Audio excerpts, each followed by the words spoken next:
Hi everyone, thanks for tuning in. Got a really big topic today. We're going to be talking about EPCs and how they affect mortgageability and the likely impact going forward. There's tons of stuff in the press about it. There are big changes afoot. It's affecting me personally. I'm not sure how I'm going to deal with it. So I'm really pleased to be sat with Tom Atley from Trussle again today. Tom, I hope you're on your game today. I'll do my best. Because this is a big one, isn't it?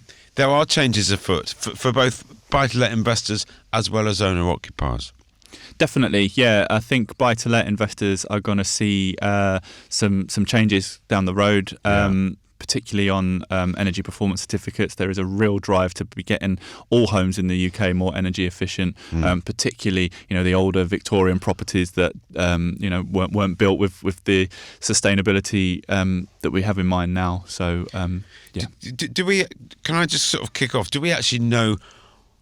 I know what the proposals are, but are they proposals at this stage coming from the government, or are they actual? This is what's happening. They are just proposals at this stage. Okay, so there's debate ahead. There's debate ahead. I did some research on the train on my way here and using the Move IQ website. So at the minute, any sort of EPC rating from A, which is the best, most energy efficient home you can get, to G, which is something that's quite poor, it's legal. You can let a property out with a G energy performance rating.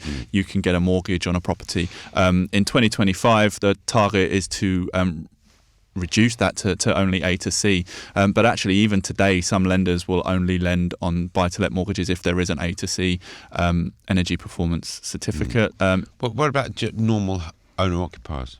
Normal owner-occupiers, it doesn't affect the mortgage application at the moment. Again, the same rules that come into place for buy-to-let will no doubt come in for owner-occupiers. But tenants would, if you're a tenant looking around and figuring out a property to rent, you're going to want to rent a property that's going to cost you less in energy and fuel bills. So it's really important. If you were a landlord, I would suggest that you start looking at what improvements can be made now, because you will earn those benefits back in the future on lower interest rates and when you come to sell the property. I just wanted to take a moment in the middle of proceedings here to say a very big thank you to our friends at Trussle.com. They are the sponsors of the whole series. Trussle were the first online mortgage broker, and they've indeed since been voted the best mortgage broker. Not just online, but the best mortgage broker. They are a hassle-free, fee-free way of getting a mortgage, and indeed they are the only broker with a 5-day speed promise. I read somewhere that it was new buy-to-let properties that are going to come into this to start with. Do you know what the story with existing buy-to-lets? I think existing buy-to-lets will have a little bit longer. So I think the 2025 is for new builds. I even read that on the Move IQ website that by 2030 the plan is to only have an EPCs A and B. But I think it gives landlords the time to make these improvements to the homes and be able to advertise them better for tenants. I feel that there is a lot of debate yet to come, because what happens to a listed property or a heritage property? That it's never going to be A or B. Does that mean it's valueless? Does that mean somebody can't get a mortgage? I think there's an exception for listed properties because, as you say, they may not have the permission to make the changes that they need to make. So there will be relevant exceptions. But I think all new build properties now you can see are coming with these thoughts in mind. And rightly so too. But I wonder what the situation with remortgages. So if someone's got a mortgage and that expires in, let's say, 2025, but the property doesn't satisfy the right criteria, will they be able to remortgage? Would they be able to port their mortgage to somebody else? Possibly not.